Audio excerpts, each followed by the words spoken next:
The chamber was built to make visitors feel small. Ambassador Elena Voss knew this as she walked across the polished obsidian floor, her footsteps echoing in the vast space above. The ceiling stretched so high that clouds actually formed near the top, and the 12 thrones of the Galactic Council members rose like mountains on every side. Each throne held a representative of the elder species, the civilizations that had ruled the galaxy for thousands of years before humanity ever looked up at the stars. Elena's hands were steady, but her heart pounded. She had practiced her speech 100 times. She had refined every word, every argument. Behind her, the holographic display showed Earth blue, beautiful, and so very far away. Around Earth, hundreds of human colonies glowed like tiny sparks across dozens of star systems. Everything humanity had built in 200 years of space exploration hung in the balance today. The Archon of the Council, a being called Galactic, whose species name humans could barely pronounce, rose from the central throne. Its body was translucent, filled with swirling lights that represented thoughts in ways humans could not fully understand. When it spoke, the words came through translation devices embedded in the chamber walls. Ambassador Voss of humanity, you stand before this council to answer for your species' crimes against the established order. The charges are grave. How do you answer? Elena lifted her chin. She had been chosen for this role because she never backed down.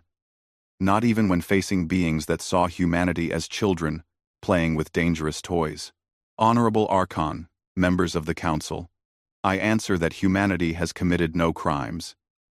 We have only exercised our right to exist, to grow, and to determine our own future. A sound like grinding stones came from the throne to her left. It was the representative of the Valos hegemony, a species that looked like living rock formations. You're right? It rumbled. You were given the gift of faster-than-light travel. You were welcomed into galactic society. And how did you repay this generosity? With aggressive expansion. With refusal to accept your proper place. Elena turned to face the Valos representative. Our proper place? You mean as a client species? Subservient. Forever children in your eyes. Never allowed to grow up. That is the way of order, said another council member, this one from the Yulari communion. The Yulari looked almost human, except for their silver skin and the third eye in their foreheads.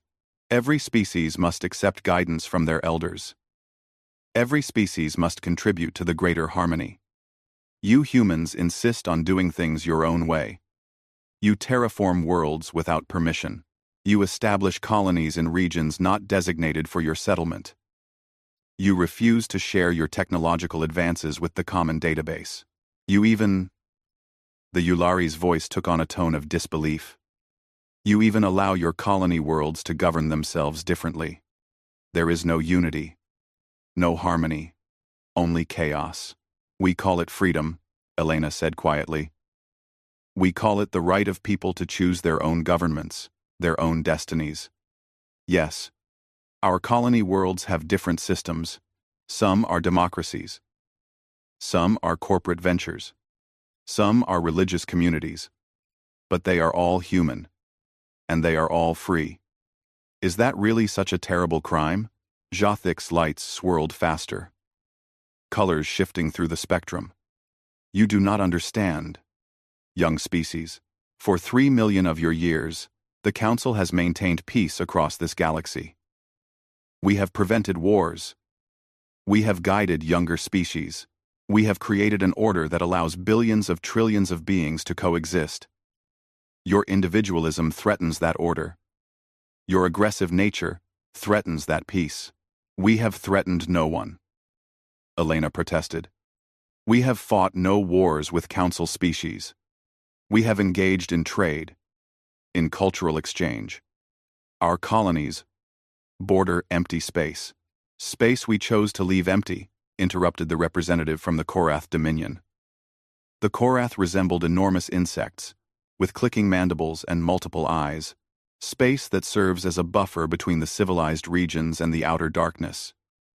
You treat these buffer zones as if they were unclaimed territory.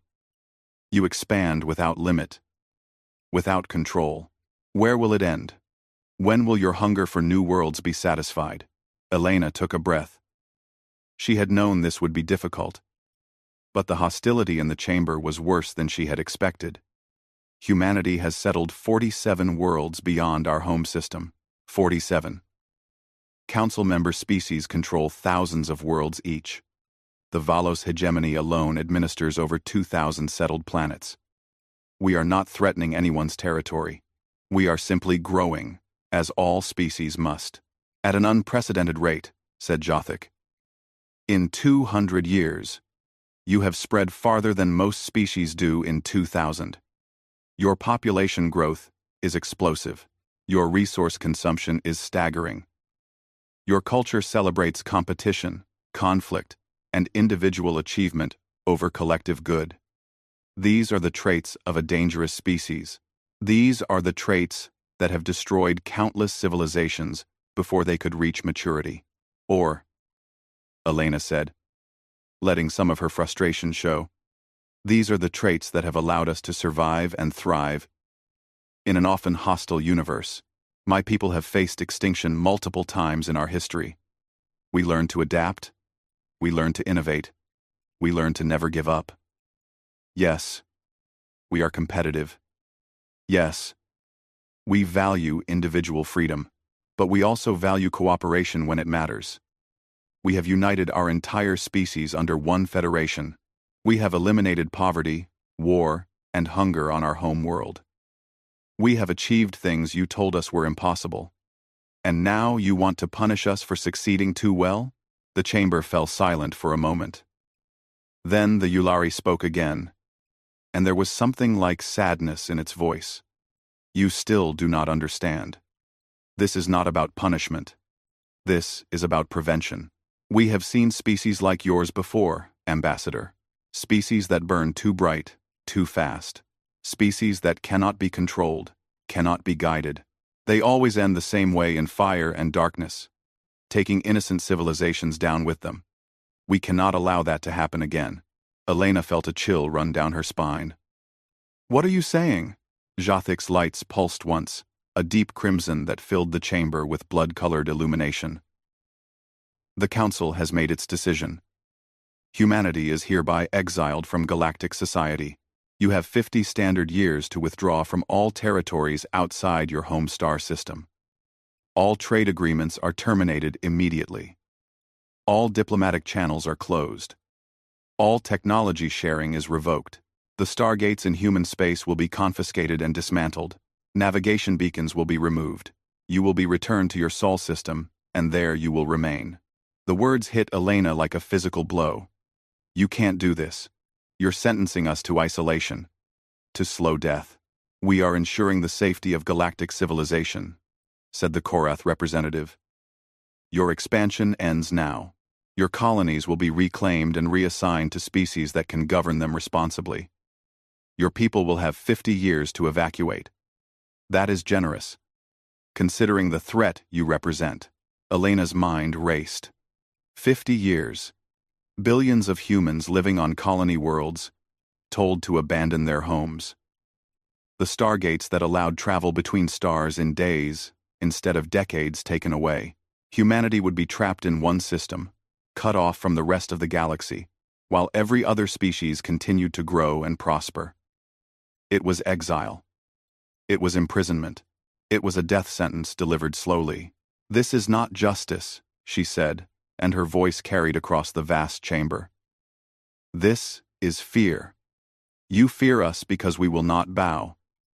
You fear us because we dare to be different. You fear us because deep down, you know that your precious order is stagnant.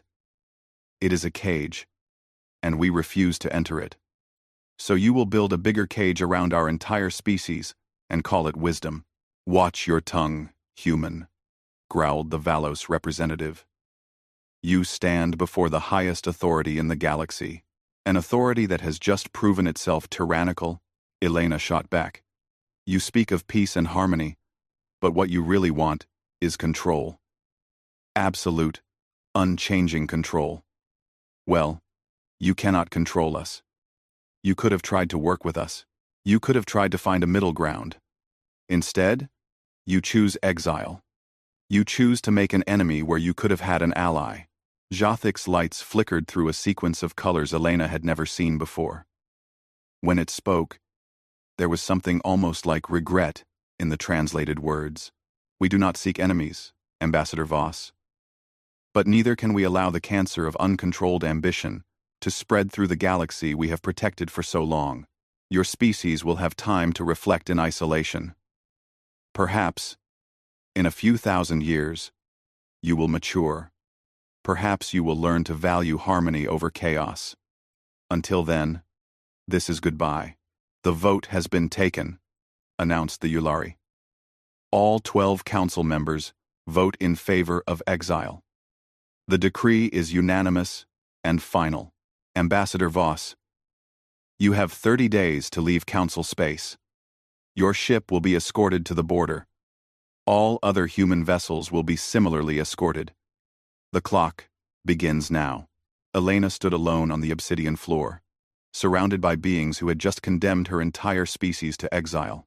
She thought about her children back on Earth, about the colonists who had spent their whole lives building new worlds, about the scientists and explorers and dreamers who had pushed humanity to the stars. What would she tell them? How could she explain that the galaxy had no room for them? But even as despair threatened to overwhelm her, something else stirred in Elena's chest.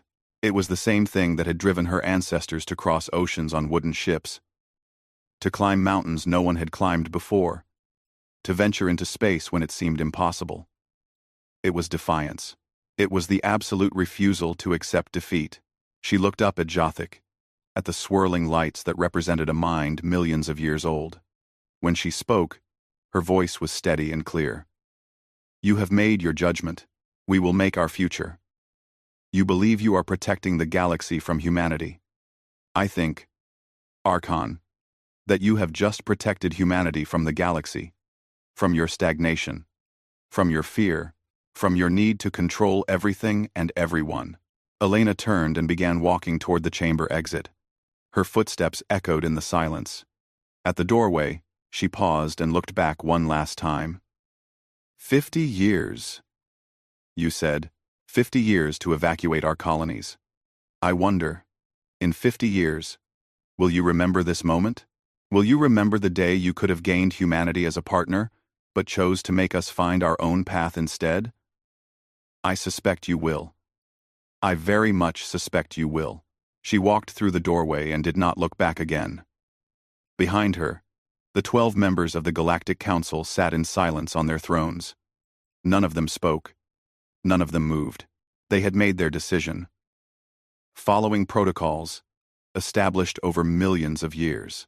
They had protected galactic civilization from a dangerous, unpredictable species, but Jothic's lights had gone a deep, troubled blue. The Archon had seen many species rise and fall over its long lifetime. It had witnessed the exile of 3 other civilizations, each one deemed too dangerous to integrate into the galactic order. 2 of those species had died out within centuries, unable to survive isolation. The third had simply vanished. Their worlds found empty and silent. When scouts finally returned after 10,000 years, what would become of humanity? The Archon did not know. But something about Ambassador Voss's final words troubled it. There had been no defeat in her voice. No despair. Only determination. Only defiance. Only the absolute certainty that humanity would survive this, would thrive despite it, would find a way forward that the Council could not predict or control. For the first time in a very long time, Jothic felt something it had not experienced in millions of years. It felt doubt, and beneath that doubt, buried deep but undeniably present, it felt the first stirrings of fear. The session was over. The judgment had been delivered. Humanity had been exiled. But as Elena Voss boarded her ship and began the journey back to Earth, she was already thinking about the future. The Council had taken away the stargates. They had taken away the navigation beacons. They had taken away the easy path to the stars. But they had not taken away humanity's will. They had not taken away human ingenuity. They had not taken away the fundamental drive that had pushed her species from caves to cities, from cities to space, from one planet to dozens. The Council had meant to cage humanity, to limit them, to teach them their place in the galactic order. Instead, they had done something far more dangerous. They had given humanity a reason to surpass them. They had given humanity a challenge that would define the next chapter of human history. They had given humanity an enemy and a goal. They had, Elena realized with a grim smile, made a terrible mistake. But that mistake would take time to unfold. 50 years. Perhaps less. Perhaps more. But it would unfold. And when it did, the galaxy would learn what humanity could do when backed into a corner, when freed from the chains of someone else's order, when given no choice but to forge their own path among the stars. The Council thought they had ended the human story. Elena knew they had only just begun it. The news hit Earth like a nuclear blast. Within hours of Elena Voss's transmission from the Council chambers, every screen on every human world showed the same message: Exiled. 47 colony worlds. 6 billion humans living beyond Sol system. 50 years to evacuate or be forcibly removed. The stargates already being dismantled by Council enforcement vessels. Humanity was being sent home, and home was suddenly feeling very small. On New Vancouver, colonists who had spent 20 years turning a frozen world into farmland watched the Council ships arrive in orbit. The ships did not fire weapons. They did not need to. They simply broadcast a message. You have 18 months to evacuate this world. Then they waited, patient and implacable, like bailiffs at a foreclosed property. Some colonists wept. Some raged. Some simply stared at the sky and wondered where they would go, what they would do, how they would tell their children that the home they had built was being taken away. On Mars, in the great dome cities that housed 1 billion people, riots broke out. The Martian Colonial Authority had to deploy peacekeepers to prevent the destruction of infrastructure. People were angry, confused, and terrified. Mars had been humanity's first major off-Earth colony, settled before the Council ever gave humanity FTL technology. Did the exile apply to Mars? To the moon bases? To the asteroid mining stations? The Council's decree was clear. All human presence outside the Sol system must withdraw. Mars was safe. Everything else was not. Dr. James Chen watched the chaos unfold from his laboratory on Titan, Saturn's largest moon. He was a physicist, one of thousands who had dedicated their lives to understanding the principles behind faster-than-light travel. The Council had given humanity FTL technology as a gift, but they had never explained how it worked. The stargates were black boxes. You entered one end, emerged light years away at the other. The math was beyond human understanding, or so the Council had always claimed. James did not believe that anymore. He had spent 15 years studying the energy signatures of stargate transitions. He had built models, run simulations, and collaborated with the brightest minds in human space. And he had begun to see patterns. Structures, principles that could be understood, replicated, and perhaps even improved upon. But his research had always been theoretical. A curiosity pursued in spare time between official projects. Now, as he watched Council ships dismantling the Stargate in orbit above Saturn, theory became urgent necessity. He sent a message to Elena Voss, now appointed as the new Secretary General of the United Earth Federation. The message was simple. Give me 20 years and unlimited resources. I can get us back to the stars. Our own way. Our own technology. No more dependence on the Council. Elena's response came back within an hour. You have 10 years, and every resource humanity can spare. Make it work. The Exodus Protocol began 3 months after the Council's decree. Every human government, every corporation, every research institution, on every human world, received the same directive. Develop independent FTL technology. Everything else was secondary. The economy could wait. Social programs could wait. Art, culture, entertainment, all of it could wait. Humanity had one goal now: break the cage the Council had built around them. The first challenge was obvious.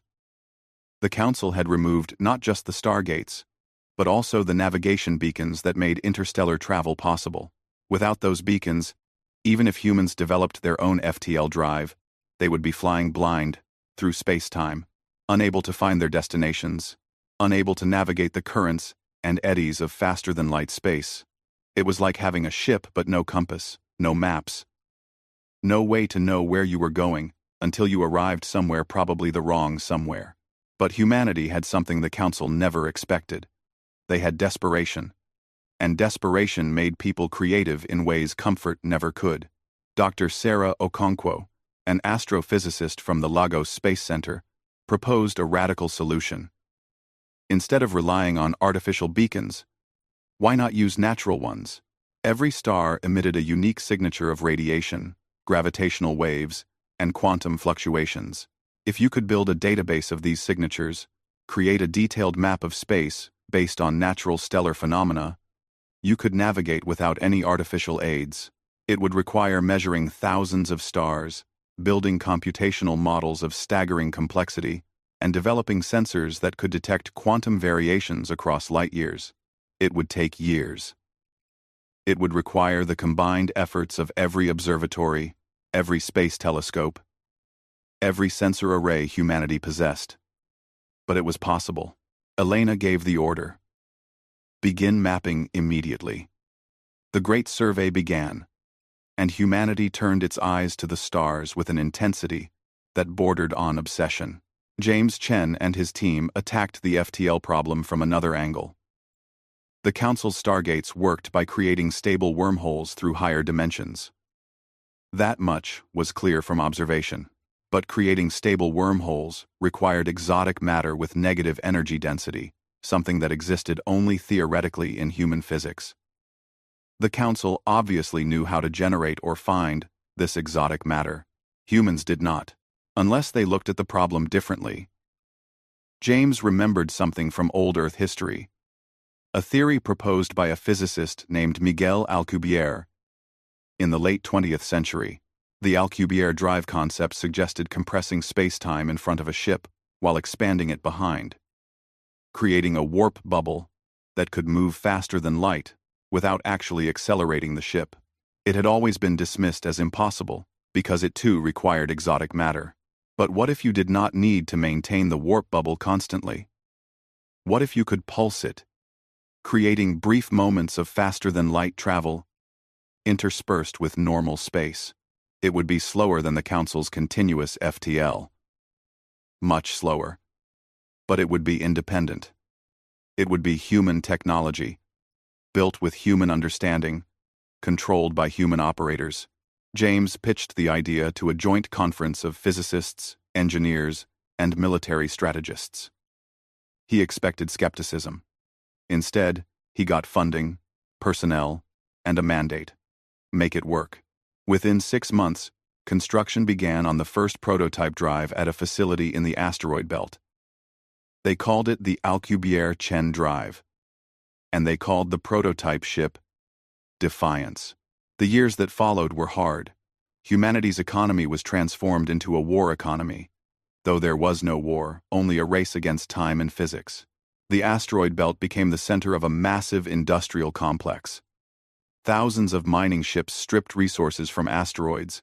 Hundreds of orbital factories processed those resources into ship components, drive systems, sensors, weapons, because everyone knew, though no one said it openly at first, that when humanity returned to the stars, the Council might not welcome them back.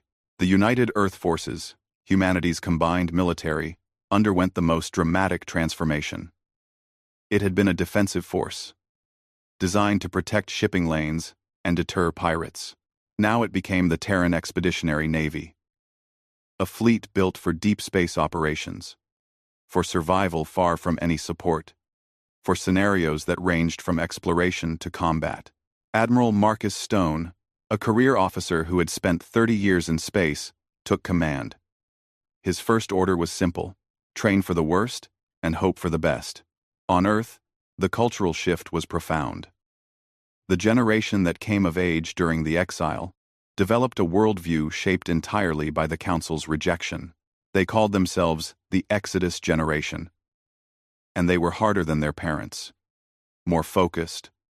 More willing to sacrifice comfort for goals that might take decades to achieve. They studied engineering, physics, medicine, military science. They trained for lives in space, on hostile worlds, in situations where help would be months or years away. They prepared for a future that no one could predict, but everyone knew would be difficult. Not everyone supported the Exodus protocol. There were voices, particularly on Earth, that argued for acceptance. The Council had exiled humanity. Yes, but Sol System was vast. Billions could live comfortably on Mars, the moons of Jupiter and Saturn, the asteroid stations. Why pour resources into developing risky technology to challenge beings millions of years more advanced? Why not accept the exile and build a good life within the bounds the Council had set? These voices were shouted down, not by government decree, but by popular will. Humanity had been told they were not good enough, not mature enough, not worthy of a place among the stars. That insult burned in ways the practical arguments never could. It was not about resources or living space. It was about dignity, about refusing to accept someone else's judgment of human worth, about proving that humanity would not be caged, would not be controlled, would not accept limits imposed by others. Elena Voss captured this sentiment in a speech that became famous across all human worlds. Standing before the United Earth Assembly, she said, "They think we are children. They think we need their guidance, their rules, their permission to exist as we choose. But children grow up. And when they do, they leave home, not because they hate their parents, but because they must find their own way. The Council is not our parent. They never were. They were only the neighbors we met when we first left our house. And now, those neighbors have told us to go home and stay there. Well, I say this. We will go home. We will gather our strength. We will learn. We will grow. And then we will leave home again, on our own terms, with our own technology, answerable to no one but ourselves." Year 8 of the Exodus Protocol brought the first major success. The Defiance completed its initial FTL test. James Chen and a volunteer crew of 12 engaged the Alcubierre-Chen drive and vanished from normal space. For 10 seconds, every monitoring station in the solar system held its breath. Then Defiance reappeared, 40 million kilometers from where it had started. The distance was trivial by interstellar standards. But it was movement. It was proof of concept. It was hope made real. The celebration lasted one day. Then James and his team went back to work. 40 million kilometers in 10 seconds was not enough. They needed to reach Proxima Centauri, over 4 light-years away. They needed to sustain the warp bubble for minutes, not seconds. They needed to solve the navigation problem, the power problem, the structural integrity problem. They needed to turn a laboratory curiosity into a practical Starship drive. It took another 18 months. The second test run of Defiance reached Proxima Centauri and returned. The trip took 6 weeks each way, far slower than the Council's instantaneous Stargate travel. But it worked. It worked with human technology, human physics, human engineering. And once they knew it worked, they could improve it. By year 10 of the Exodus Protocol, the first production model FTL drives rolled off the assembly lines in the asteroid belt. The Terran Expeditionary Navy took delivery of 30 Explorer-class vessels, each equipped with the new drives. The new navigation systems based on Sarah Okonkwo's stellar survey, and enough supplies to operate independently for 5 years. These were not the sleek, comfortable vessels that had traveled through Council stargates. These were rugged, overbuilt ships designed to survive anything space could throw at them. By year 15, The evacuation of human colonies outside Sol system was complete. It had been brutal. Some colonists refused to leave until Council enforcement vessels literally seized them. 3 worlds saw small-scale violence before people finally accepted they had no choice. But in the end, 6 billion humans returned to Sol system, cramming into habitats and settlements that strained to accommodate them. It was crowded. It was uncomfortable. And it made humanity even more determined to find new worlds of their own.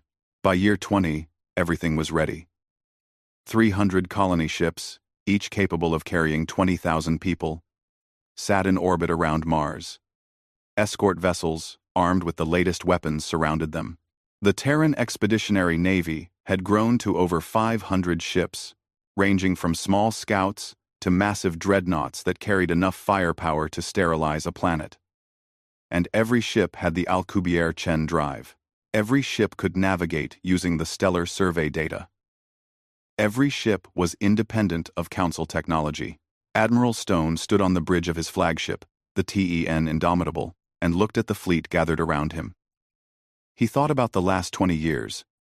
The sacrifice, the work, the single-minded determination that had transformed humanity from a species dependent on Council gifts to a species that had clawed its way back to the stars through sheer will and ingenuity. They were slower than the Council. Their technology was cruder, but it was theirs. Elena Voss broadcast from Earth, her image appearing on every screen throughout the fleet. She was older now, gray-haired, and lined with the stress of 2 decades leading humanity through its darkest period. But her eyes were as fierce as ever. To the crews and colonists of the Exodus fleet. 20 years ago, the Galactic Council exiled us. They took our colonies. They took our place among the stars. They thought they could contain us, limit us, teach us our place. They were wrong. She paused, and her voice hardened. Today, we return to space. Not to the worlds the Council took from us. Those are lost, and we will not waste lives trying to reclaim them. Instead, we go beyond. We go to places the Council has never been. We go to the regions they call too dangerous, too difficult, too far from their precious civilization. We will build new worlds there. We will forge a new future there. And we will do it without asking anyone's permission. The transmission showed the fleet beginning to move, thousands of ships accelerating away from Sol system. The Council thought exile was a punishment. But they forgot something about humanity. We are not a species that accepts limits. We are not a species that gives up. We are not a species that obeys when we believe the rules are wrong. They wanted us gone. They should have been more careful about where they sent us. Because we are going into the dark, and we are going to light it up with human stars. And when we do, the galaxy will never be the same. The Exodus fleet engaged their FTL drives and vanished from Sol system. Admiral Stone watched the stars shift and blur on the view screen.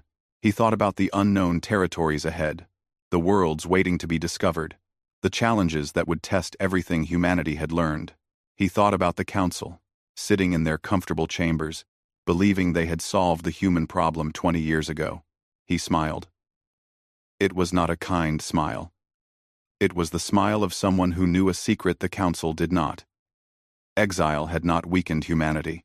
It had forged them into something harder, something more dangerous, something that would not stop until they had proven the Council's judgment wrong. The long dark was over.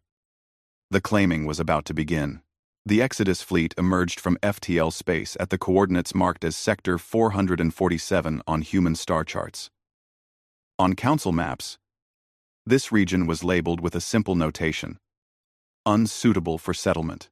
Admiral Stone looked at the sensor readings and understood why. The star system they had entered contained 7 planets, 4 of them rocky worlds in the habitable zone. But these were not gentle, Earth-like places. One had gravity twice Earth's standard. Another had an atmosphere so thick with volcanic gases that the sky glowed orange even at midday. The third was tidally locked, one side always facing the sun, the other locked in eternal night. The fourth was smaller than Mars, with barely enough gravity to hold an atmosphere. The Council would have moved on. In their millions of years of expansion, they had learned to be selective. Why struggle with difficult worlds when easy ones existed? Why adapt to harsh conditions when comfortable ones were available? It was logical. It was efficient. It was the choice of a civilization that had forgotten how to struggle. Humanity chose differently. Captain Sarah Chen, no relation to Dr. James Chen, though she got asked about it constantly, commanded the colony ship New Beijing. She looked at the tidally locked planet, the one the Council had dismissed, and saw potential. The Terminator Zone, the boundary between eternal day and eternal night, would have a band of perpetual twilight. Temperatures there might be survivable. And the planet had water, vast oceans, locked in ice on the dark side, boiling seas on the light side, but liquid water in the twilight band. We can work with this, she told her crew. We've lived in worse. Mars was considered uninhabitable once. So was Titan. So was Europa. We made them work. We'll make this work too. New Beijing entered orbit, and the settlement began. It was brutal work. The colonists had to build everything from scratch: habitats that could withstand the temperature extremes, power systems that could tap the planet's geothermal activity, farms that could grow food in artificial light. But they had trained for this. More importantly, they wanted this. They wanted to prove that humanity could thrive anywhere, could build homes on worlds the Council had deemed worthless. They named the planet Twilight. Within a year, 50,000 people lived there. Within 5 years, 500,000.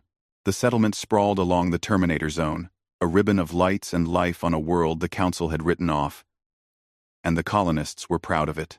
Proud in a way they had never been when living on the comfortable worlds the Council had approved for human settlement. This was theirs, built with human sweat and human ingenuity and human refusal to accept that something was impossible. The same story repeated across dozens of systems. The Exodus fleet split up, each colony ship heading to different sectors of uncharted space. They found worlds with crushing gravity, and humans genetically modified themselves to be shorter and denser, able to survive where the Council's species could not. They found worlds with thin atmospheres, and built massive biodomes that transformed barren rock into gardens. They found worlds rich in heavy metals that made the Council's species sick, and humans shrugged and built radiation-resistant habitats. Admiral Stone oversaw the expansion from his flagship, jumping between systems, ensuring the colonies had what they needed to survive and grow.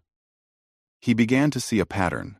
The buffer zones the Council had maintained between their civilized space and the outer darkness were full of planets the Council considered too difficult to bother with. But humanity had always been the species that chose difficult over impossible. They had climbed mountains because they were there. They had crossed oceans because they wanted to know what was on the other side. They had gone to space because the alternative was staying in one place forever, and that was unacceptable to the human spirit. In year 3 of the new expansion, the Exodus fleet had established 89 settled worlds. None of them were easy. All of them were growing.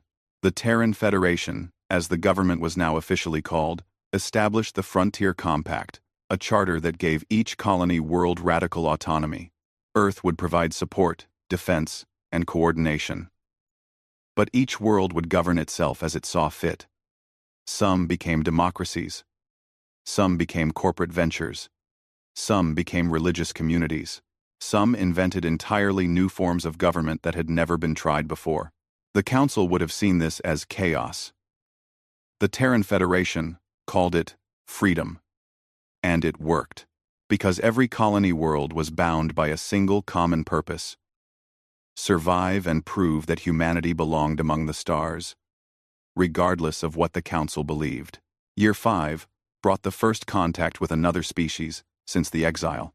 The 10 Pathfinder, a scout ship under the command of Captain Li Wei, detected artificial structures on a moon orbiting a gas giant in what humans had designated Sector 491. The structures were clearly technological, but in bad repair. Power sources were failing. Life support was minimal. Something was wrong. Li Wei took a team down in a shuttle. They found the structures inhabited by a reptilian species that called themselves the Kryn. There were only about 10,000 of them left on the moon, living in conditions that barely qualified as survival. They had running water but little food, heat but barely enough. They were slowly dying. And they knew it. Through translation devices cobbled together from old council technology, Li Wei learned their story. The Kryn had once been a thriving civilization, with dozens of colony worlds, but they had been conquered by the Zentari, one of the council member species. The Zentari had not exterminated the Kryn, that would have been too inefficient. Instead, they had reduced them to client species status. The Kryn provided labor for Gentari mining operations, extraction facilities, and industrial projects that the Gentari considered too dangerous or too unpleasant for their own people. The moonbase was one such facility. It had extracted rare elements from the gas giant's upper atmosphere for 50 years. Then the deposits ran out, and the Gentari simply abandoned the facility. They took their own people and left the Kryn workers behind with minimal supplies. That had been 8 years ago. The Kryn had been slowly dying ever since. Too far from any trade routes to be rescued. Too few in number to matter to anyone. Li Wei sent the report back to Admiral Stone. The Admiral reviewed it, then sent it to Elena Voss on Earth. Elena read it 3 times. Then, she made a decision that would change the course of human expansion in ways she could not predict. She sent a message to Li Wei. Offer them freedom. Offer them a place in the Terran Federation. Tell them we have no use for slaves, but we have plenty of room for allies. The Kryn's response was immediate and overwhelming. They wept. They celebrated. They swore oaths of loyalty to humanity that made the human diplomats uncomfortable. Li Wei tried to explain that the Terran Federation did not want loyalty oaths or servitude. They wanted allies, partners, fellow travelers in the darkness beyond council space. It took months for the Kryn to truly understand this. They had lived under Zentari rule for 3 generations. The concept of freedom was almost foreign to them. But slowly, they adapted. The 10,000 survivors were relocated to Twilight, where the human colonists welcomed them. The Kryn's natural resistance to radiation made them valuable workers in some of the more dangerous industrial operations. In return, humanity provided them with food, shelter, education, and a chance to rebuild their civilization. And the Kryn provided something humanity desperately needed: information. They knew the Council's military capabilities. They knew the weaknesses in Council defenses. They knew which species were chafing under Council rule and which were loyal. They knew the locations of resources, trade routes, and strategic systems. 3 generations of servitude had taught the Kryn to be observant, to notice details, to gather information as a survival skill. Admiral Stone studied the intelligence reports from Kryn sources and began to see the galaxy differently. The Council was not the unified, all-powerful entity they pretended to be. They were a collection of old powers holding on to control through tradition and military strength. But traditions could be challenged. Military strength could be matched. And the buffer zones the Council maintained were not just empty space, they were potential territory for any species willing to brave the difficulties. In Year 7, 3 more species requested alliance with humanity. 2 were former Council client species, freed when the Terran Expeditionary Navy stumbled upon their worlds and offered them the same deal given to the Kryn: freedom in exchange for alliance. The 3rd was an independent species called the Vex, insectoid beings who had avoided contact with the Council by hiding in a region of space plagued by gravitational anomalies. The Vex were natural mathematicians and navigators. They saw the Council as a threat to their independence, and humanity as a potential buffer against Council expansion. Elena Voss convened a conference on New Terra, the capital world of the outer colonies. Representatives from humanity, the Kryn, the Vex, and the 2 liberated species, the Talasi and the Her, gathered to discuss formal alliance. They called it the Free Stars Coalition. The charter was simple: mutual defense, free trade, and absolute sovereignty for each member species. No species would rule over another. No species would enforce their culture or government on others. They would stand together against threats, but each would govern themselves as they saw fit. The Council heard about the Free Stars Coalition in Year 8. Their response was swift and dismissive.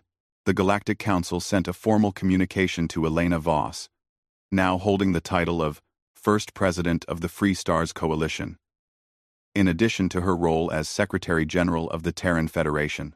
The message was clear. The Council did not recognize the legitimacy of the Free Stars Coalition. The species that had joined humanity were former clients of Council members and were considered to be in violation of their service agreements. Humanity was harboring fugitives and would face consequences if this continued. Elena read the message and laughed. It was not a joyful laugh. It was the laugh of someone who had been pushed too far and had stopped caring about consequences. She composed a response and sent it through the old communication channels that still connected the outer regions to Council space. To the Galactic Council, we acknowledge your message. We reject your authority. The species of the Free Stars Coalition are free beings who have chosen their own paths. We did not steal them. We did not conquer them. We offered them a choice, and they chose freedom. If you consider that a crime, then we gladly plead guilty. We will not return the Kryn to Gentari slavery. We will not return the Talasi and the Hur to client status. We will not bow to threats or demands from a council that has no legitimate authority over us. She paused in her dictation, then continued with words that would be quoted for generations. You exiled us. You sent us into the darkness beyond your borders. You thought you were punishing us. You thought you were protecting yourselves from our dangerous individualism and aggressive nature. But you made a mistake. You assumed we would fade away in isolation, that we would learn our lesson and beg to be readmitted to your civilized space on your terms. Instead, we learned different lessons. We learned that we do not need you. We learned that there are entire regions of space you consider worthless that we can turn into thriving worlds. We learned that there are species suffering under your rule who would rather take their chances with us than continue living as your clients. And most importantly, we learned that we are stronger when we stand together with other free peoples than we ever would be kneeling before your council. This is your doing. You made us into this, and now you will have to live with the consequences. The message was sent. There was no reply from the council for months. Then, in Year 9, a single council vessel entered Free Stars space. It did not carry weapons. It carried diplomats. They wanted to negotiate. Admiral Stone met the council delegation on neutral ground, a small station humanity had built at the edge of their territory. The lead diplomat was Yulari, the same species that had argued for humanity's exile at the original trial. The diplomat's name was Sethis, and its silver skin seemed dimmer than Yulari usually appeared. Its third eye clouded with what might have been concern or sadness. Admiral Stone, Sethis said through the translation device. The Council wishes to discuss the situation regarding the species you have gathered. We are prepared to negotiate the terms of their return, Stone interrupted. They are not returning. There will be no negotiation on that point. If that is your only purpose here, this meeting is over. Sethis was silent for a moment. Admiral, you must understand. These species are bound by agreements that go back centuries. The Kryn, for instance, entered into a service compact with the Gentari over 200 years ago. You cannot simply declare these agreements void. Watch me, Stone said flatly. Those agreements were signed under duress by conquered peoples who had no other choice. They are not legitimate contracts. They are slavery dressed up in legal language. The Free Stars Coalition does not recognize them. And before you threaten military action, let me be clear. We are prepared to defend our allies. Every settlement in Free Stars space is fortified. Every colony has defensive systems. Every civilian ship has military escort. You want to take the Kryn back? You will have to fight us for them. The same applies to every other species we have offered freedom. Sethis's third eye focused intently on Stone. You would go to war with the Galactic Council? You, a species barely 300 years old, would challenge civilizations that have existed for millions of years. That is not bravery, Admiral. That is suicide. Stone leaned forward. Maybe. Or maybe it is long overdue. Your council has grown comfortable. You have not fought a real war in how long? 10,000 years? 100,000? You maintain order through tradition and the threat of overwhelming force. But when was the last time you actually had to use that force? When was the last time you faced an enemy that was not impressed by your age or your technology? We are not the cowering species you exiled 22 years ago. We have built a fleet. We have fortified worlds. We have allies who would rather die free than live as your clients. So yes, we would go to war if you forced us to.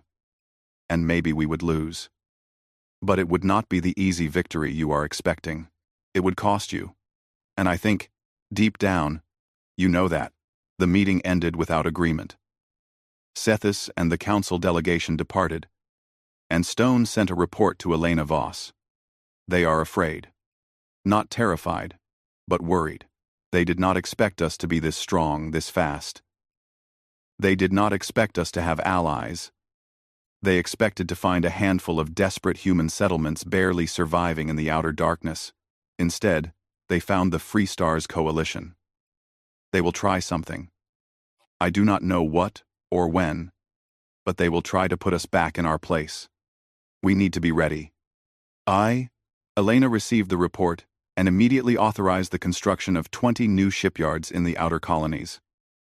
The Terran Expeditionary Navy would double in size within 3 years. The Free Stars Coalition would become a military power that could not be ignored or dismissed. And every human world, every allied world, would prepare for the possibility that the Council would not accept their existence peacefully. But even as humanity prepared for confrontation, the expansion continued. By year 10, the Free Stars Coalition encompassed 89 human worlds and 23 worlds belonging to allied species. They controlled a volume of space roughly equal to that held by a mid-level council member species. And they were still growing. Still pushing further into the regions the council had abandoned.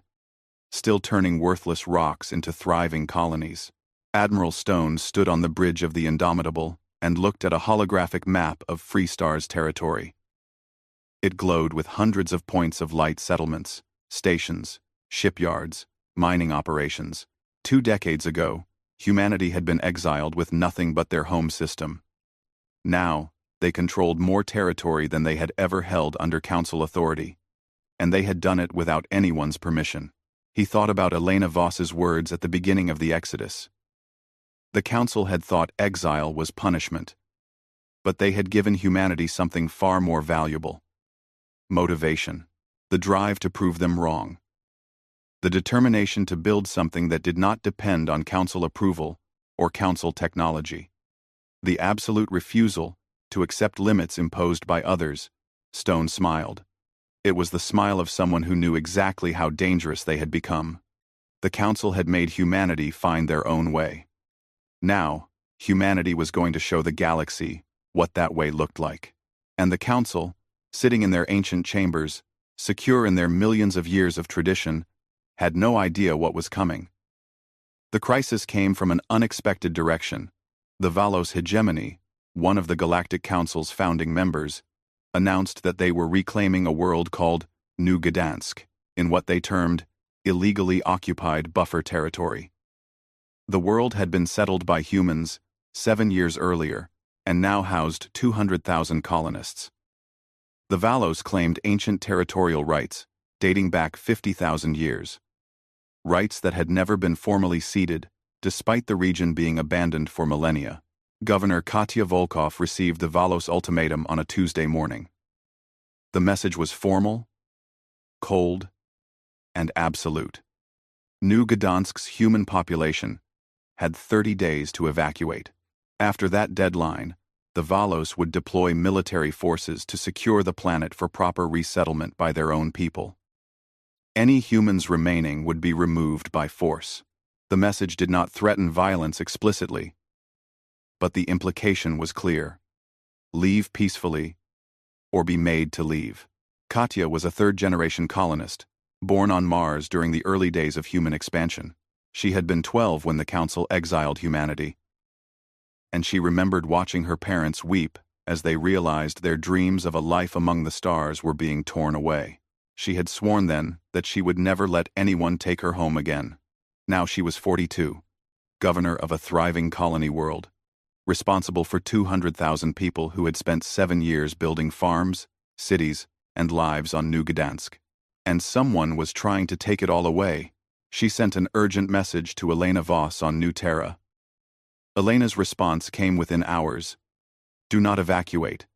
We will not abandon New Gdansk. Hold your position. Help is coming. The Valos fleet arrived at New Gdansk 28 days after the ultimatum, 2 days early. They were making a point about punctuality and overwhelming force. 53 warships, each one larger than anything in the Terran Expeditionary Navy's arsenal. The Valos were rock people, silicon-based life forms that looked like ambulatory boulders, and their ships reflected this. Massive, heavily armored, slow but nearly indestructible. They had been building warships for 50,000 years, and they knew what worked. Admiral Marcus Stone arrived at New Gdansk 12 hours after the Valos fleet, with every ship he could pull from nearby sectors. 31 vessels against 53. The math was not good, but Stone had not come to New Gdansk to surrender, and he had not spent the last decade building a fleet just to run when challenged. He opened a communication channel to the Valos fleet commander, whose name translated roughly as Stone Who Endures. It was a supremely Valos name, emphasizing permanence and immovability. Stone thought there was a certain irony in his own name being similar. Commander Stone Who Endures. This is Admiral Marcus Stone of the Terran Expeditionary Navy. New Gdansk is a settled world of the Free Stars Coalition. We do not recognize your claim to this territory. We do not recognize. Withdraw your fleet immediately.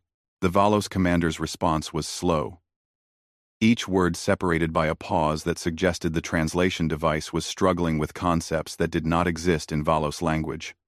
Admiral Stone, you speak of claims you do not understand. This world was surveyed by Valos explorers 50,000 of your years ago. Our marker beacons still orbit this star. Our territorial rights are established in the oldest records of the Galactic Council. You have settled a Valos world without permission. You are trespassers. Your marker beacons are dark and have been for thousands of years, Stone replied. Your people abandoned this region long ago. By any reasonable standard, unclaimed territory becomes available for settlement. New Gdansk has 200,000 human colonists who have turned this world into a home. We will not abandon them because of a 50,000-year-old claim you never bothered to enforce. That is not your decision to make, human.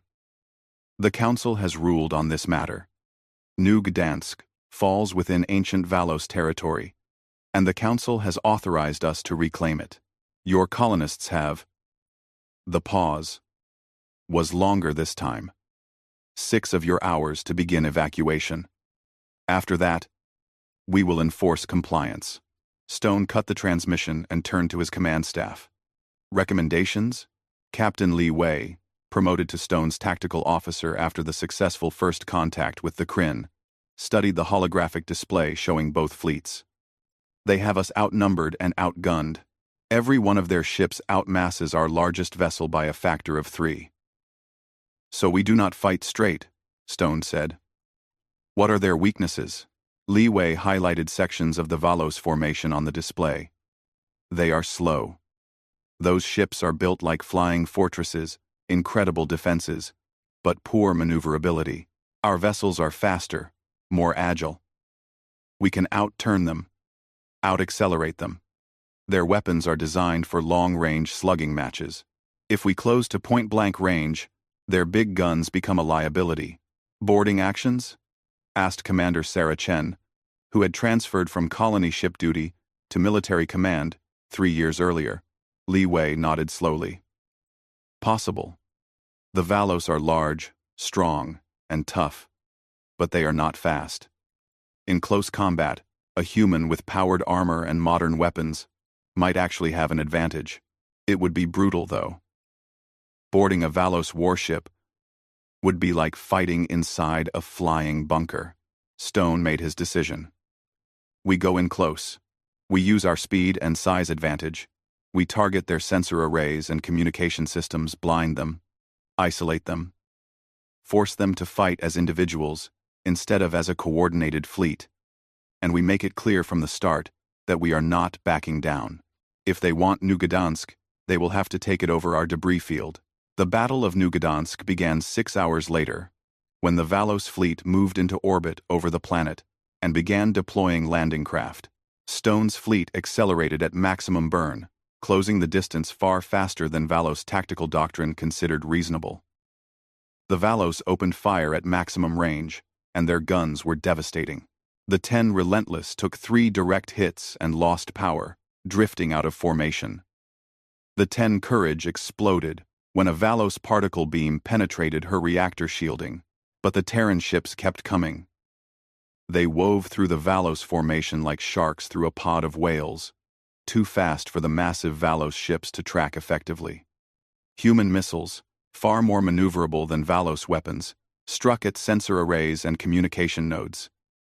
The Valos fleet began losing coordination, each ship forced to fight independently. The 10 Indomitable came alongside a Valos dreadnought and fired at point-blank range. The human weapons barely scratched the Valos armor. But that was not the point. The Indomitable launched boarding pods, armored shells containing 20 Marines each. The pods latched onto the Valos hull and cut through with plasma torches. Marines in powered armor poured into the Valos ship's corridors. The fighting inside was savage. The Valos were individually stronger than humans, and their rocky bodies could shrug off small arms fire that would kill a human instantly. But the human Marines were faster, more flexible, and far more experienced in close-quarters combat. The Valos had not fought a boarding action in living memory. The humans had spent the last decade training for exactly this scenario. The Valos crew fought bravely, but they were not prepared for the sheer aggressiveness of the human assault. Marines used shaped charges to blow through bulkheads, bypassing Valos' defensive positions. They used the ship's own systems against it, venting atmosphere in sections where Valos' forces had concentrated. They fought with a desperation born of knowing that if they lost, their people on New Gdansk would be forced from their homes. After 3 hours of combat, the Valos dreadnought surrendered. The 10 Pathfinder captured a second Valos warship through similar tactics. A third Valos ship was crippled when a lucky missile strike destroyed its main power distribution system.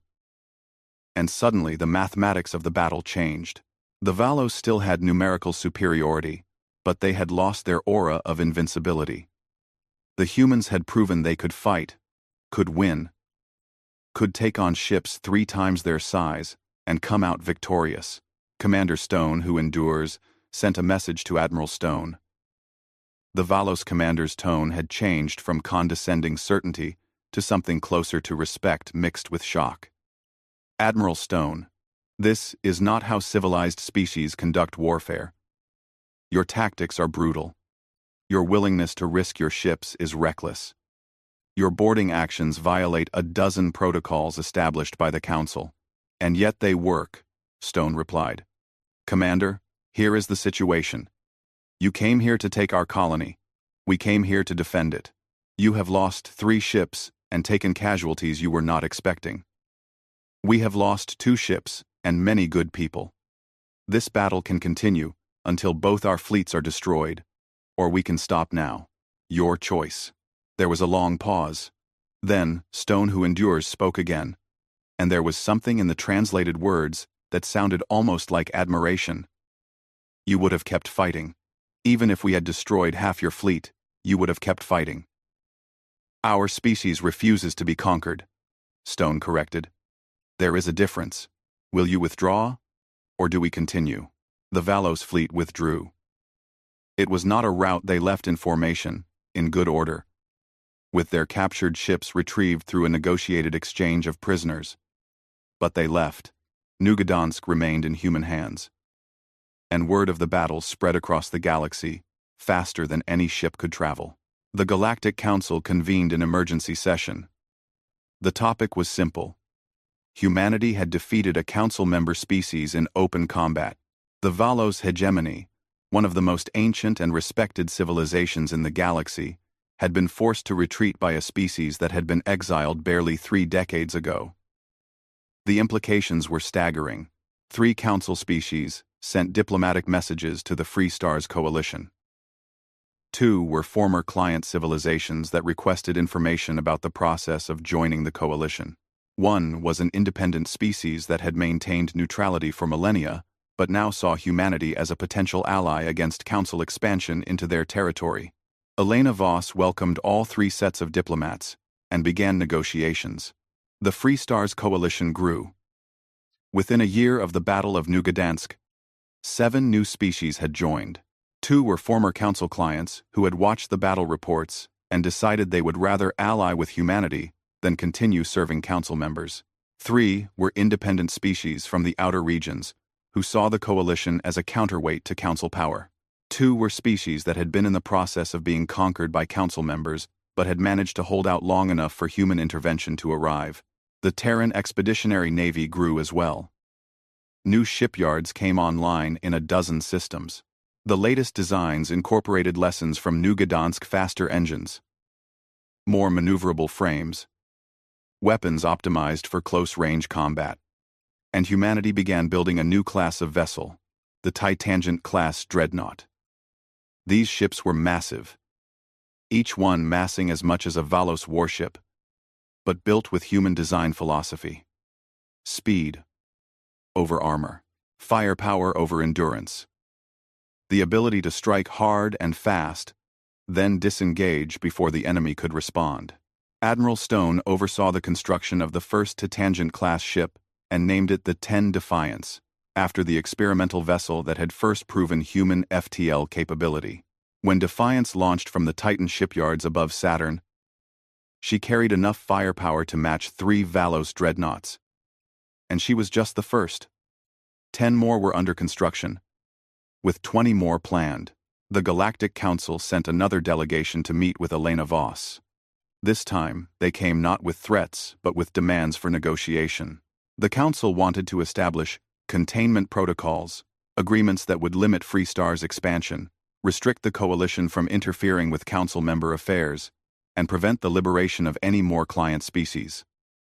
In exchange, the Council would officially recognize the Free Stars Coalition's right to exist and would establish trade agreements. Elena read the proposal and recognized it for what it was: an attempt to cage humanity again, this time with diplomacy. Instead of exile, she composed her response carefully, knowing it would be read by every council member and distributed throughout their civilization. To the Galactic Council, we acknowledge your proposal. We reject your terms. You had your chance to deal with us as equals 30 years ago. You chose exile instead. You told us we were too dangerous, too individualistic, too aggressive to fit into your civilized order. You were probably right. But the consequence of that decision is that we are no longer interested in fitting into your order.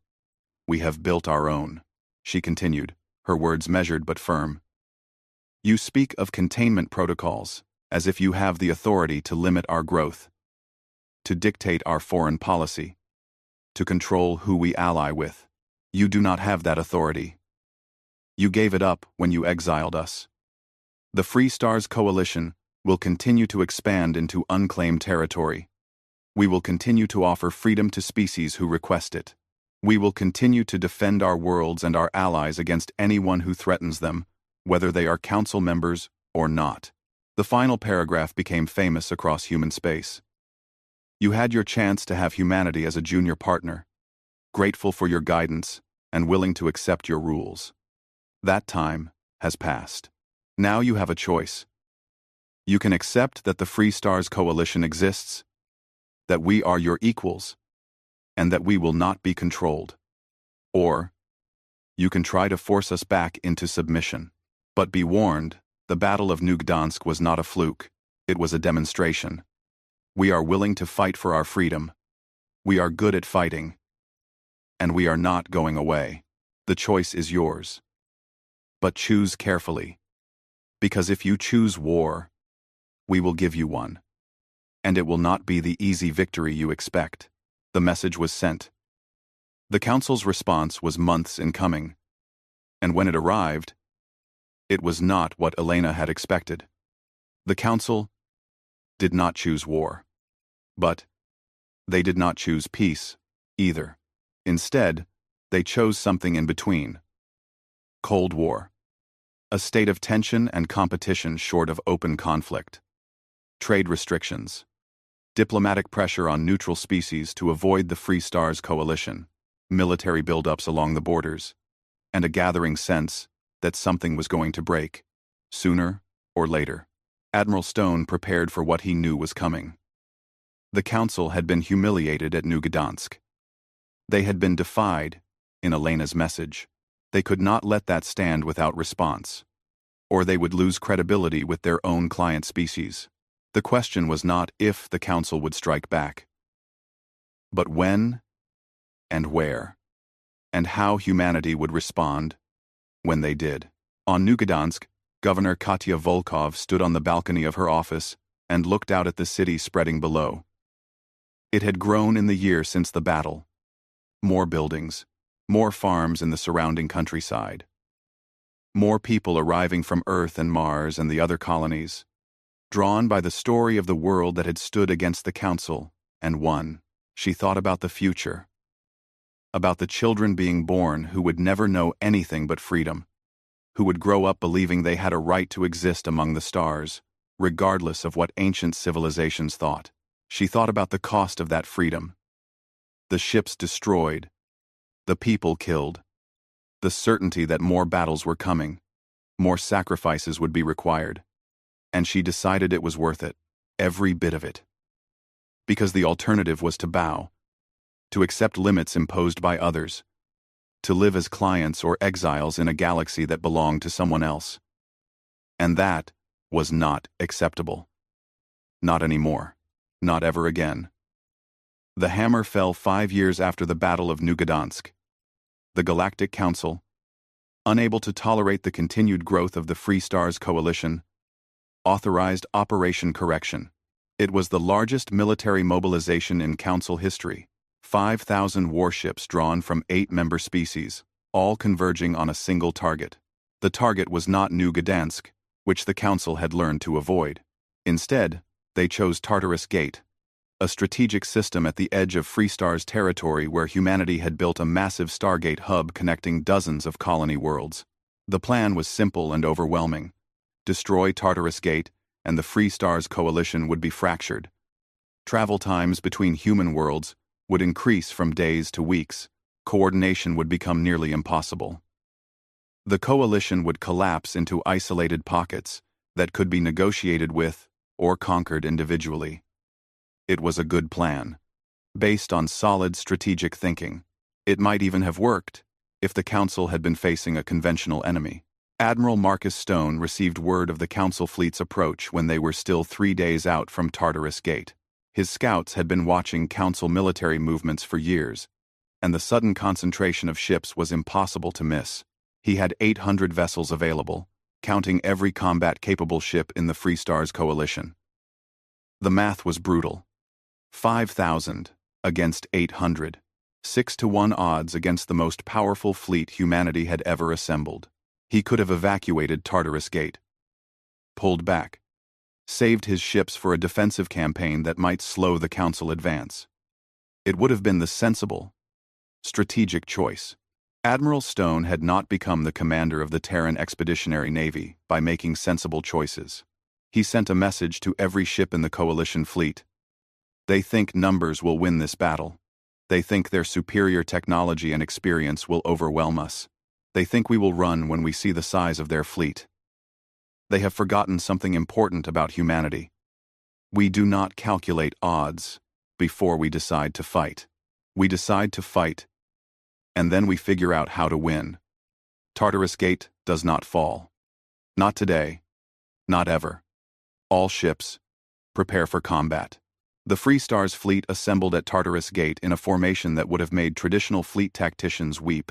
Instead of the orderly lines and defensive positions that Council species favored, the human ships were arranged in clusters, small, independent groups that could move and fight autonomously. Each cluster included a mix of ship types: heavy hitters, fast attackers, electronic warfare vessels, and support craft. They looked chaotic. That was intentional. The Council fleet emerged from FTL 3 astronomical units from Tartarus Gate and immediately formed their traditional battle formation. A massive wall of ships, layered by species. The Valos in front, their heavy armor designed to absorb the first wave of enemy fire. Behind them, the Yulari with their precision weapons. Then, the Korath with their swarming tactics. Behind them, 5 more species, each with their own doctrine, their own strengths, all coordinated through the rigid command structure that had served the Council for millions of years. Admiral Stone looked at the display and smiled. It was a terrifying smile. The smile of someone who had spent 5 years planning for exactly this moment. All clusters, execute Dragon Swarm. The Free Stars fleet exploded into motion. The clusters broke apart, each one accelerating on a different vector, moving at speeds the Council fleet could not match. They did not attack the Council formation head-on. Instead, they came at it from a dozen different angles, forcing the Council ships to turn, to reorient, to break their careful formation, to address threats from multiple directions. The first cluster to engage was led by Captain Li Wei in the 10 Pathfinder. His group consisted of 20 fast attack ships armed with long-range missiles. They fired from maximum range and immediately turned away, not waiting to see the results. The missiles were not designed to destroy the heavy Valos ships in front. They were designed to confuse sensors, jam communications, and force the Valos to activate their point defense systems. While the Valos were distracted, the second cluster attacked from a different angle. This group, led by Commander Sarah Chen in the 10 New Beijing, consisted of heavier ships armed with particle beams and kinetic weapons. They targeted the gaps in the Council formation, the spaces where different species forces met and where coordination was weakest. They fired, killed 3 ships, and disengaged before the Council could respond. The third cluster never engaged at all. Led by a Vex commander named Click Raz Click, whose name humans could not properly pronounce. This group was composed entirely of electronic warfare vessels. They broadcast false sensor readings, spoofed communication signals, and generally created chaos in the Council fleet's information networks. Ships began reporting enemy contacts that did not exist. Orders from the Council command ship were intercepted and modified. The rigid, hierarchical command structure that the Council relied on began to fray. The Battle of Tartarus Gate lasted 18 hours. It was not a single continuous fight, but a series of sharp, brutal engagements, as Free Stars clusters struck, disengaged, regrouped, and struck again. The Council fleet had more ships, more firepower, more of everything. But they fought, as they had always fought, coordinated, careful, following doctrine established over millions of years. The Free Stars fleet fought like a swarm of angry hornets, striking from unexpected angles, ignoring conventional tactics, willing to take losses if it meant creating opportunities. By hour 6, the Council had lost 400 ships. The Free Stars had lost 200. The math was still in the Council's favor, but the morale balance had shifted. Council crews were not used to this kind of combat. They were used to battles where both sides maintained formation, exchanged fire at a distance, and accepted victory or defeat based on who had the stronger fleet. This was different. This was chaos. This was fighting an enemy that refused to play by the rules. By hour 12, the Council fleet commander, a Yulari named Cethys, the same diplomat who had met with Admiral Stone years earlier, sent a message to his superiors. The humans are not fighting to win. They are fighting to inflict maximum casualties regardless of cost. Their tactics are suicidal. They are willing to sacrifice ships to create openings. They are willing to ram our vessels, if it means destroying them. This is not warfare. This is madness. The Council High Command sent back orders. Continue the assault. Tartarus Gate must fall. The Free Stars coalition must be broken. Accept the casualties. Victory will be achieved through superior numbers. Sathis followed his orders because that was what council officers did. But he knew, deep in whatever served a Yulari as a soul, that something had changed. The council was not fighting a conventional enemy. They were fighting something new. Something that did not care about the old rules.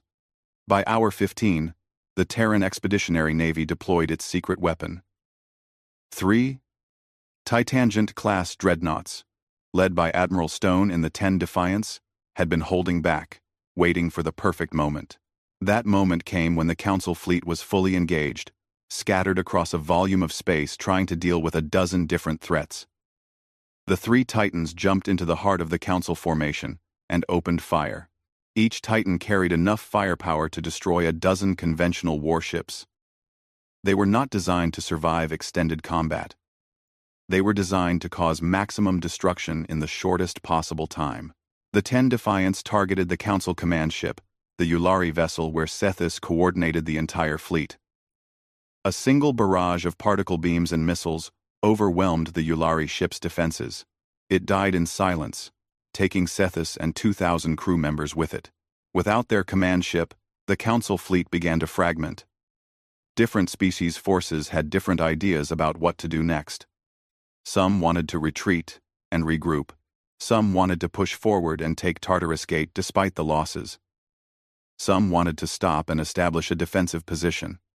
For critical minutes, the Council fleet lost all coordination, and in those minutes, the Free Stars fleet struck with everything they had left.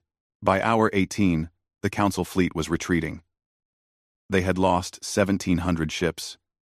Another 300 were crippled and drifting. They had not taken Tartarus Gate. They had not broken the Free Stars coalition. They had proven only that humanity and their allies could fight, could win, could inflict losses that the Council was not prepared to accept. The remaining Council ships jumped to FTL and fled, leaving their crippled vessels behind. The Free Stars fleet had lost 420 ships, nearly half their fleet. But Tartarus Gate still stood. The Stargate network still functioned, and humanity had proven something that changed the galaxy forever. The Council could be defeated. Within weeks, 3 more Council member species withdrew from the conflict. They issued formal statements declaring that the Free Stars coalition posed no threat to their territory, and they saw no reason to continue military operations. 2 other species requested formal peace negotiations. The monolithic unity of the Council was cracking. The moderate faction within the Council, those who had always questioned the wisdom of exiling humanity, seized the moment. They called for emergency reforms. They argued that the old ways were no longer working, that the galaxy was changing, that the Council needed to change with it or risk irrelevance. They pointed to the 12 client species that had requested information about joining the Free Stars coalition in the months since Tartarus Gate. They pointed to the growing dissatisfaction among younger Council species who had never agreed with the rigid hierarchy. They pointed to the simple fact that the Council had just lost a quarter of the largest fleet ever assembled to a species they had exiled barely 35 years ago. The conservative faction fought back. They argued that this was exactly why humanity was dangerous, why they needed to be contained or destroyed. They called for total war, the mobilization of every Council member species, the deployment of weapons that had not been used in millions of years. They would not accept defeat. They would not accept change. They would hold on to power even if it meant destroying the galaxy they claimed to protect. The conflict within the Council became violent. Not militarily. The Council species did not fight each other directly, but politically, socially, economically. Trade agreements broke down. Defense pacts were questioned. Species that had cooperated for millennia began to eye each other with suspicion. The council was tearing itself apart, and everyone knew it.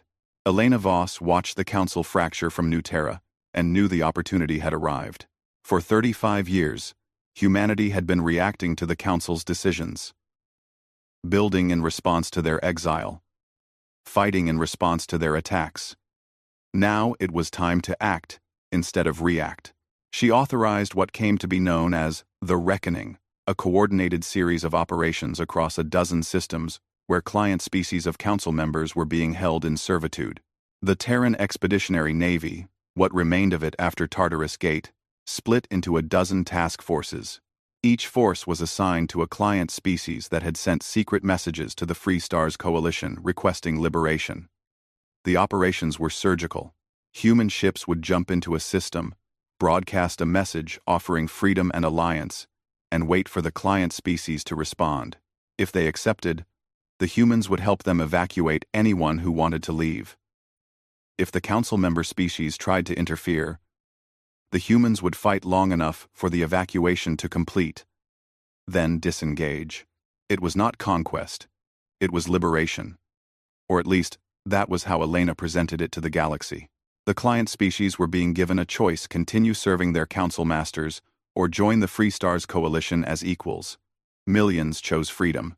They left their worlds on human ships, on coalition vessels, on anything that could carry them to Free Stars territory. They brought their skills, their knowledge, their culture, and they brought stories about life under council rule, stories that made even moderate council species uncomfortable. The council could not stop it. They were too divided, too focused on their internal conflicts.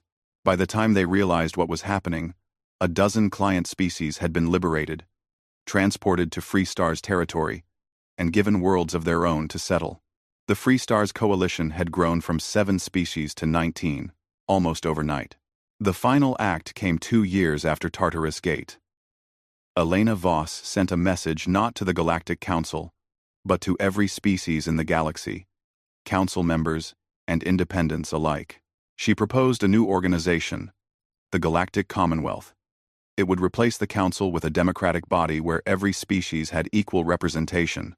There would be no client species, no servitude, no hierarchies based on age or technological advancement.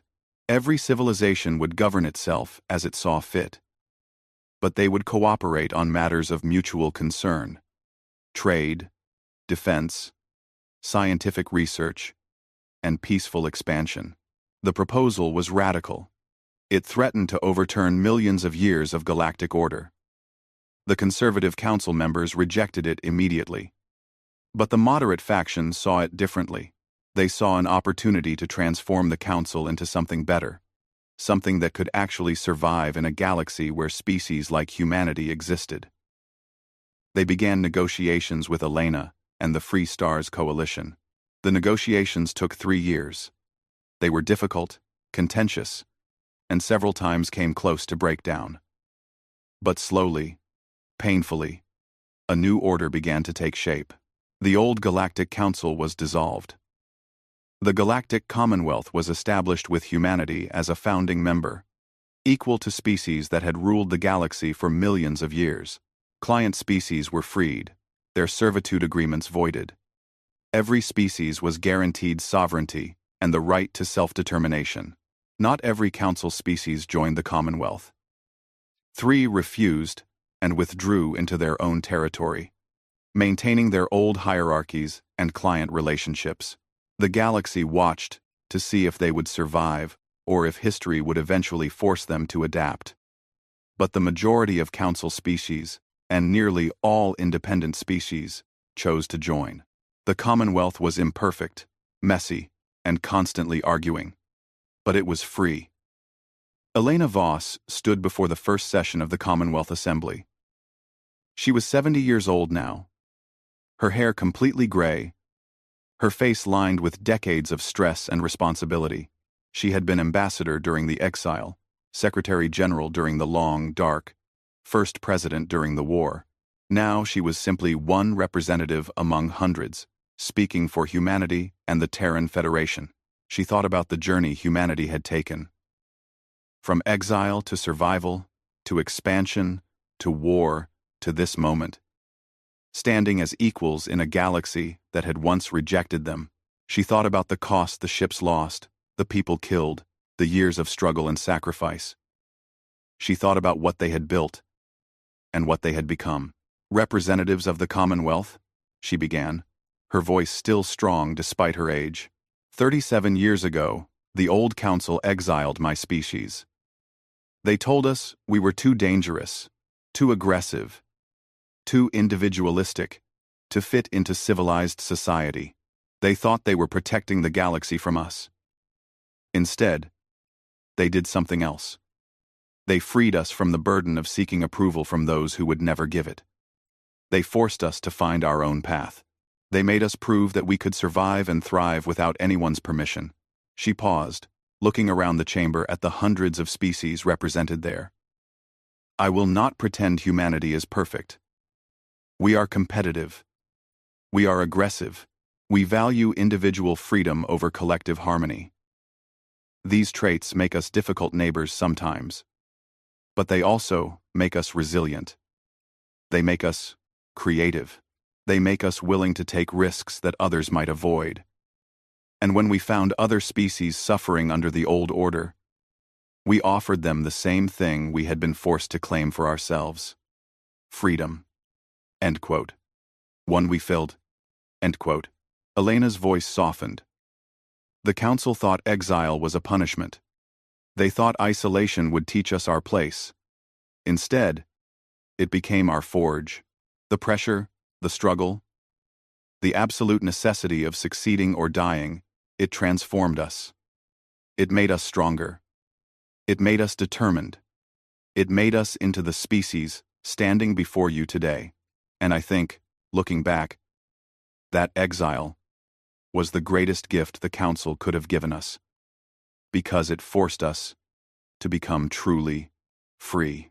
She concluded with words that would be remembered for generations. This Commonwealth is imperfect. It will face challenges. There will be disagreements, conflicts, perhaps even wars, but it is better than what came before. Because it is based on equality rather than hierarchy, on freedom rather than servitude, on the belief that every species has the right to determine their own destiny.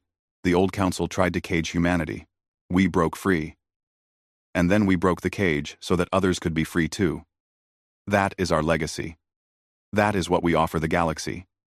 Not domination, not conquest, but the simple, radical idea that no species should bow to another unless they choose to. The assembly applauded.